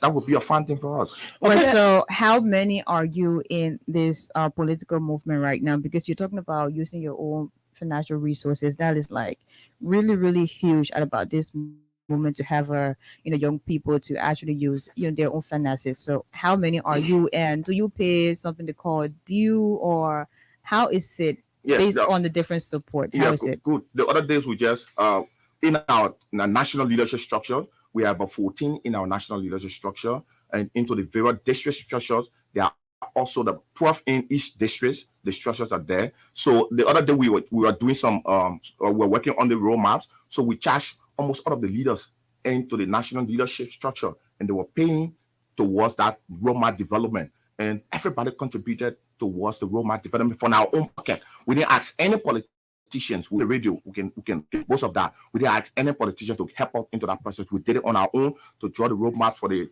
organization. So yes, we're doing these things because we believe that the president have done much, and we need to give him another term to do more for our people. And we see our mothers, we see our fathers are happy every day because their children are moving to these various institutions, going to school, and they're not paying school fee. We're seeing our mothers in the various markets that they would never have opportunity of sitting in to sell. They are sitting into the market. We see our community roads that were very modern before, and we see them now. They are pliable. People are moving on the freeway. We have much getting on your skin, on your foot, and so forth. We're seeing the need that President we need to do more. So we need to maintain him for the next 6 years so that we can see how the president can improve our infrastructure development in this country. That's why we're doing this thing. We're hoping, like I said again, we're hoping that others will come and join us and to carry this message to the people way down there in the last village that can listen to radio, but they need a message through us so that they can help us to go through.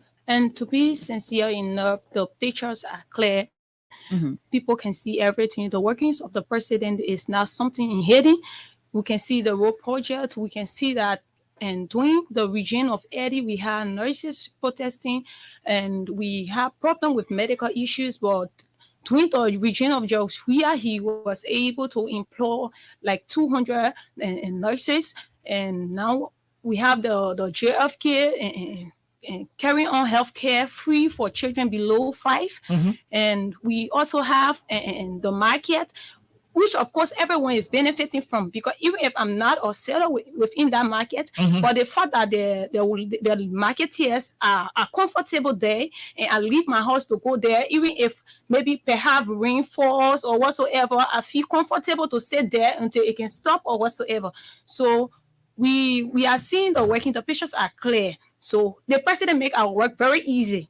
It's not stressful, only to show the workings of the president, and everyone see it's clear, and they believe and do what they can do. Well, okay, so we have a lot of young people in Liberia, and basically whenever you have a person who has committed themselves to supporting a political party or just a political leader, people turn to ask several questions as to whether you've been promised several jobs or you've been promised several opportunities based on different support you will give that person.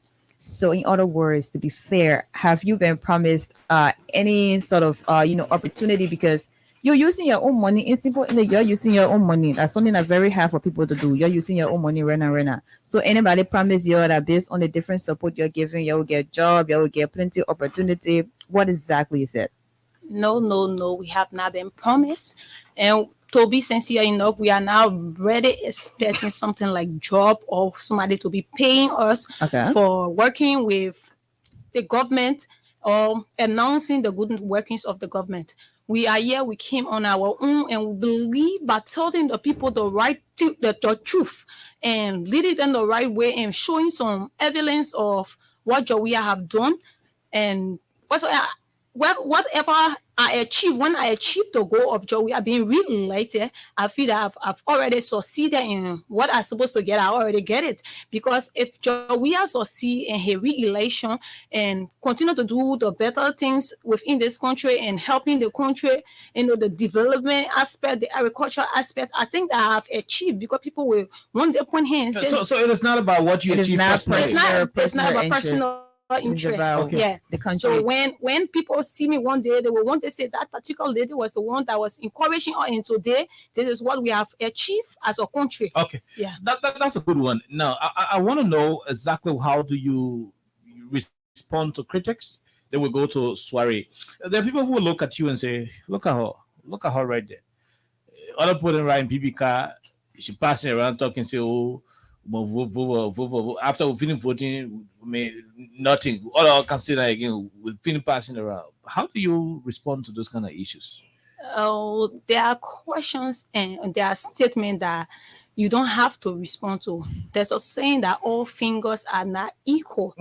And Ryan car, not if it's not within my calling or I'm not supposed to be a car owner, I don't have to envy or respond to people because they are showing mockery. I mean, things you accept in life, and it guides you in your way up, that you will be able to prove something to somebody tomorrow and say, oh, people throw and talks at you because of your workings or things you've been doing, and saying or supporting people, they get car, you don't have anything. You are not there to listen to what people have to say because they will always be talking. Okay. So you always have to focus on the focus and achieve what you think you want to achieve. And for us, our achievement will be for job. We have to be re-elected, and that's our focus. We don't have time for people when they are saying you don't have a car, you're working or whatever. We don't have interest. You got job. We don't have interest in that. Okay, so I would like to play the female card on that.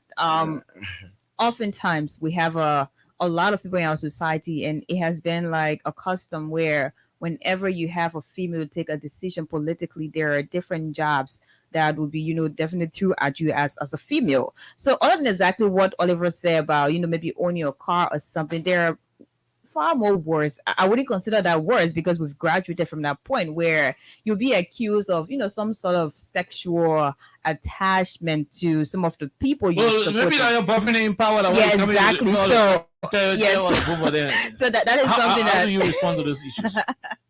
How do you respond to that?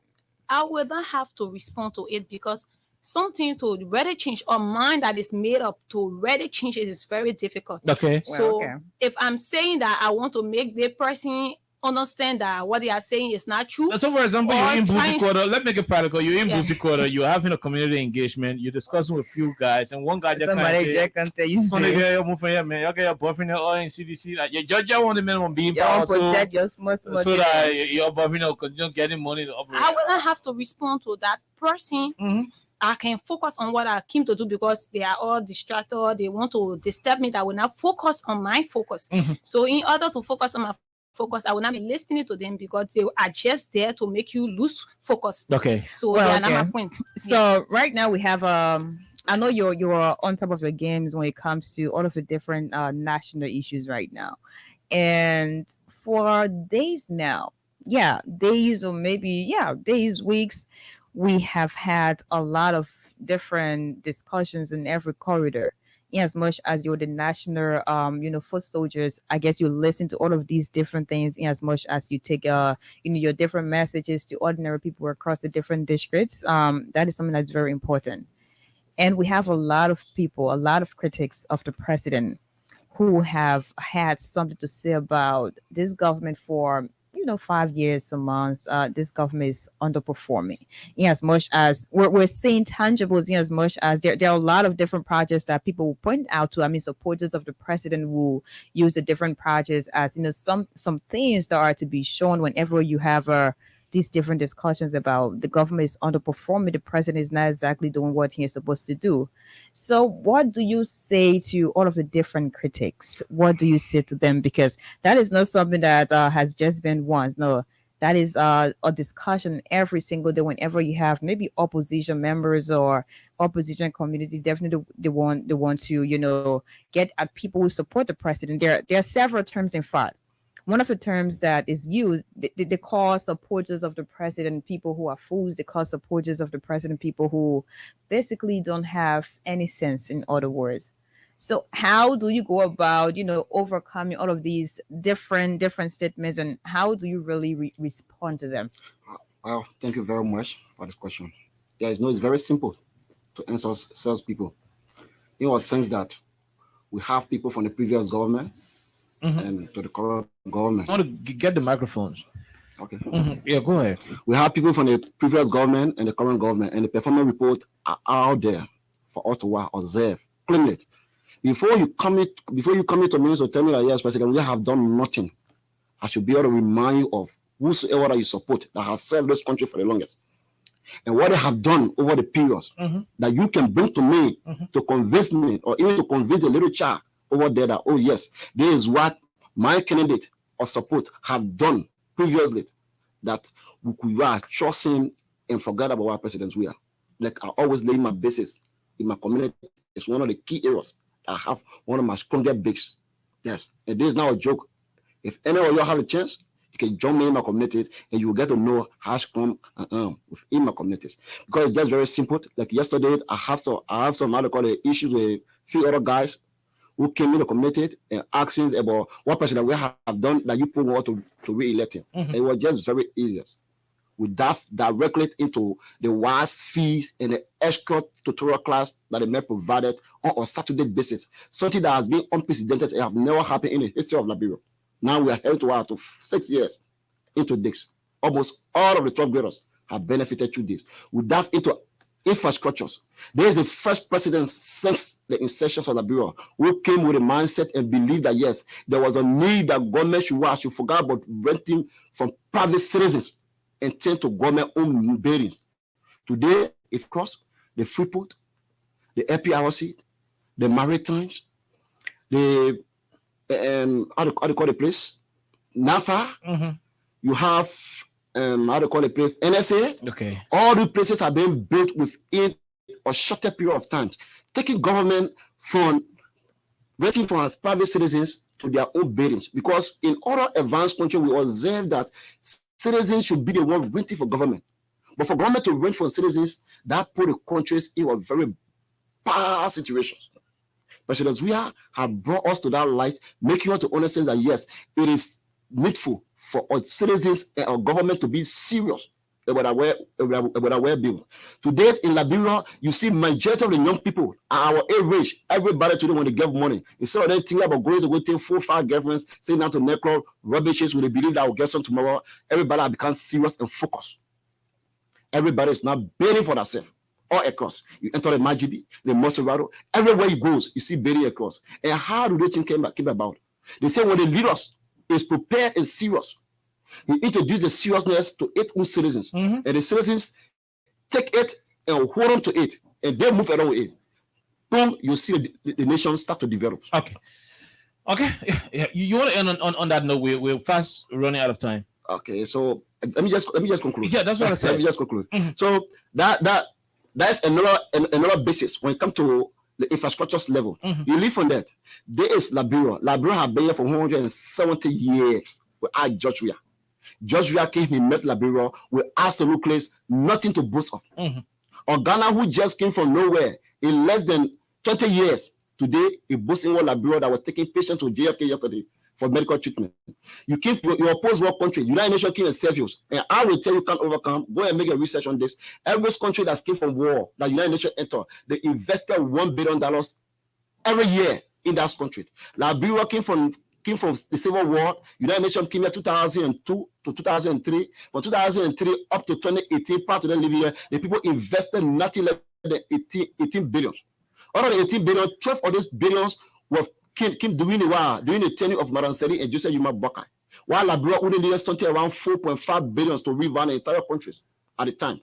Instead of those people helping us to build infrastructures, road to market lanes, and other things for us, so at least we can say yes, we have a future tomorrow. The internet corner almost everything and take it away. Today we have somebody who is trying to build our features that tomorrow we can boastfully sit and say, yes, when we are in power, these are the things in day for the countries that our children today are benefiting from. It's why they don't want to see. And there is no nation can be developed without going out to call it painful scratch. There is a time for our scratch to have Liberia develop. Okay. So if the people cannot see the need, that yes, President George Manuel Weah is trying all the possible best in all the weakness, even though he receiving little resources to revamp this country, and they stay down to go out to be jealousies and just move around while we marry propaganda. We will go out on the field, engage people from their respective home, like what we are doing currently, even if it costs us to use almost all of our resources for our homes. To do that, to have President Weah retains as the President of the Republic of Liberia, we will do it. We have no fear and doubt. Okay. Without no fear, no favor. The voice there of A.B. Swari. We earlier on had patient Che. Our man Solomon Sims and what is the other solo? You want to remind me? Solomon Sion, Solomon Sims, and A.B. Swari. Patient Sonaga Che was also here. We're going to go to the lines, take calls, then when we come back, we take their parting comments. For those of you joining us, we don't have the luxury of time. Let's just a few calls, then we'll be out of here on today's edition. Let's go to line 1 and take this first question. Go ahead. 1 minute, no time. Yeah, good evening, KOK. Good evening. My name is Prince Juliet, and I'm from the borough of Nikutown. Go ahead, Prince. You know, let me firstly appreciate the comrades in studio that are pushing the message, the good message of the president. You know, they are set it off. The thing they are just stated, all of the things they are stated, they are visible. People are seeing it. People are seeing all of the development, the road connectivity, wild fees. Since 1900, Liberians have established their own sport park, in which government sport park have been built in this country. It is only the UB government. Brotherhood sponsors of my opportunities. Brotherhood does not even have the what? A common logic of building sport park. Thank you. We leave you. We'll take this other person. Go ahead. 1 minute. Yes, how you doing, Ottawa? We're great. Go ahead. Let's hear you, Paps. Okay, thank you so much. This is the voice of David Johnson. Go ahead, David. Yeah. I just want to say thank you to our brother in studio with our sister. Lord, you all just carry on the good work. For us, we know that President Weah is going to retain, and he is going to carry on the mandate of the Liberian people to carry on this development until the end. Okay. Thank you so much. Thank you very much. We leave you. We'll take this other person. Go ahead. Let's hear you. 1 minute. Hey, Oliver, this is Louis here, calling from Dallas, Texas. Let me first of all thank your guests for everything they say. It's true. Let me play the devil advocate here. Everything they're going to go around, all the good things about Joshua. What about those that will come before? And you want to be a bit audible? You want to be a bit audible? Yeah, I mean, like those things that Joshua is fitting in, that he starts doing good in. How can they convince those people that will say, "Oh, but the president is not doing this"? That they're all kidding. The way the justice minister is doing, the president is new. How can they convince those people to get on board? Okay. That's my question. Thank you. Thank you very much. Thank you. We'll leave you right there. Let's take this other person. Go ahead. 1 minute. Hello. Let's hear you. Yeah, Oliver. How you doing, sir? What's your name? Yeah, I'm Joseph Yuto calling from Somalia and Freeway Japan Drive. Go ahead, Joseph. Well, I want to thank you people this evening for the topic on the discussion. And I want to commend my children and my brothers that are in studio that are pushing the agenda of this leader. We want to thank them very much. You know, it's very lovable for our people that are on the other side, seeing the right thing, seeing the truth, and seeing the visibility, and not checking out the real situation. But I thank our children that know the real situation and checking out the real situation. I must commend them to continue to preach the message, propagate the message to the Liberian people, those who are not informed to get them aware, to let them keep on their good that they are doing. Thanks. Thank you, people in studio, and thank you also. Thank you very much. Let's take this other person. Go ahead. 1 minute. What's your name? Hello. Go ahead, sir. Let's hear you. I'm Costa Mira. Miller, go ahead, to Constant.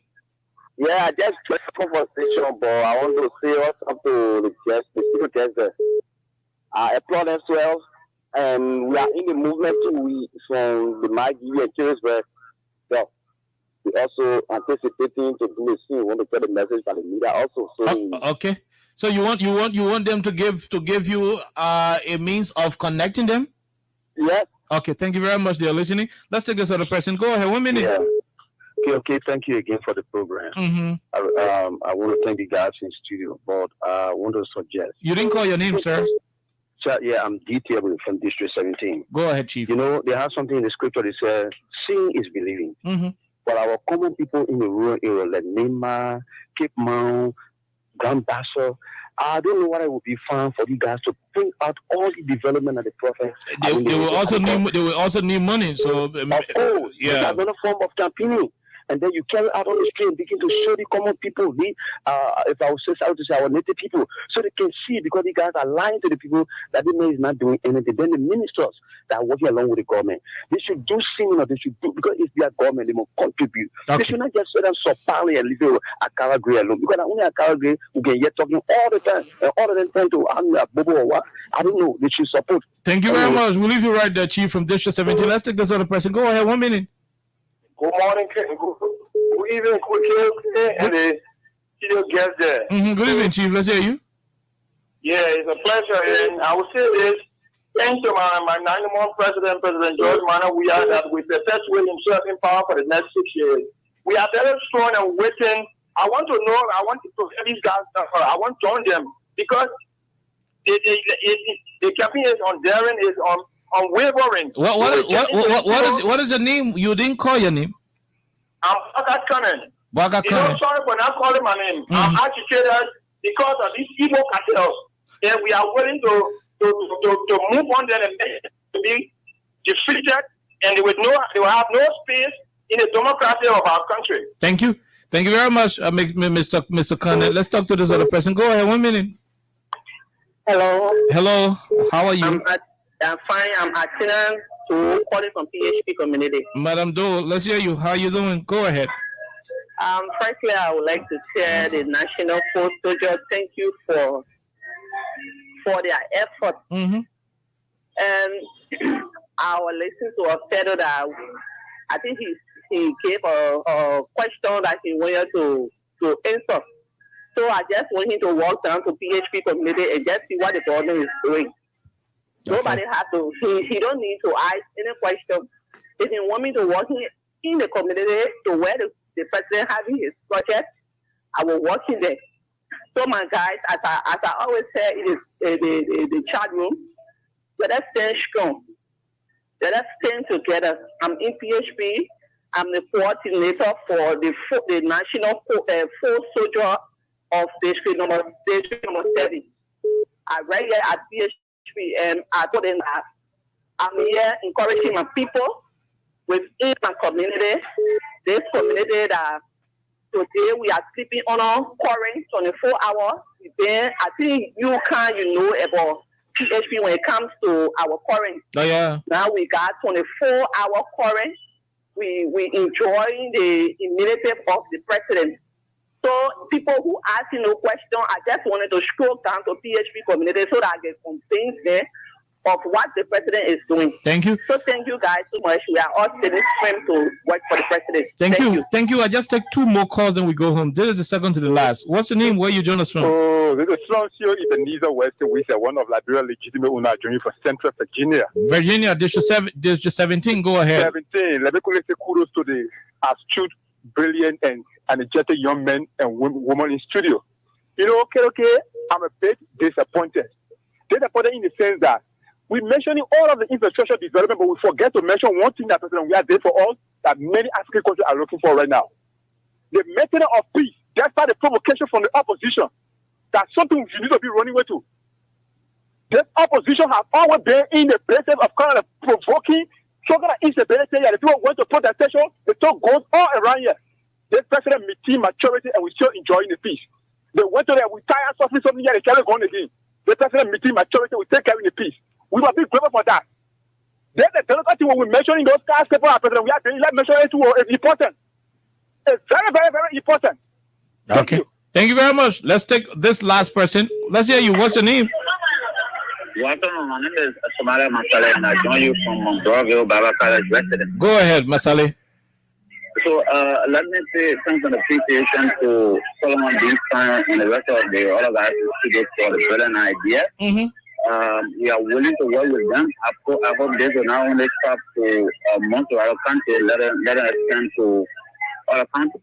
Okay, let it extend to other counties. Thank you very much. We don't have the luxury of time. If we sit here, we'll take up to 1,000 calls, but that is something we can do. Let's take the PRO and our brother Soiree quickly, 30 seconds each. Your parting comments, then we invite the secretary and the chairman for their parting comments. 30 seconds. Let's begin with you. Sorry. Yeah, I want to extend thanks and appreciation to all of our lady listeners in and across Mama Liberia for taking upon their times to at least listen to us peacefully as we send out the message of the re-election of President George Manneh Weah, and we are embarking on this that the re-election of President Weah should be done by us, and we all need to put our hands together, put our hands on one desk, and have them re-elected if we want the country to move forward. Okay, thank you very much. Yeah, you make way for Mr. Secretary General. Make way for Mr. Secretary General to come and give his parting comment. Let's go over to you, Madam Che. Your parting comments. I would like to say thank you to everyone that listened, and also want to speak to their conscience. And we shouldn't allow somebody that sits in power for 12 good years. At the end, they told us that they squander our opportunity, and other people are defending them that at that time because they were vice president, so they couldn't do anything. But he was able to speak because he wanted to contest for a presidential position, but he couldn't speak at the point of time that he was in the position as vice president to tell the people that they are squandering the opportunity given to them, and I'm against it. He never did that. He waited until after the 12 years because he wanted to contest as president, and he came on air and saying that they squandered the opportunity. He was vice president. He couldn't do anything. I want to speak to your conscience. Don't listen to anybody. Don't let anybody fool you. Make your decision. Okay. So Weah is our choice. Thank you. We'll leave you right there. Let's you want to make way? Yes, go ahead. You want to make way quickly for Mr. Chairman. But before we take the chairman, let's take the Secretary General quickly. In 30 seconds, you want to read out that number that people can use to join your institution, then you can call your day. Okay, thank you first, Kai, and thanks for also to Alexa for the invite.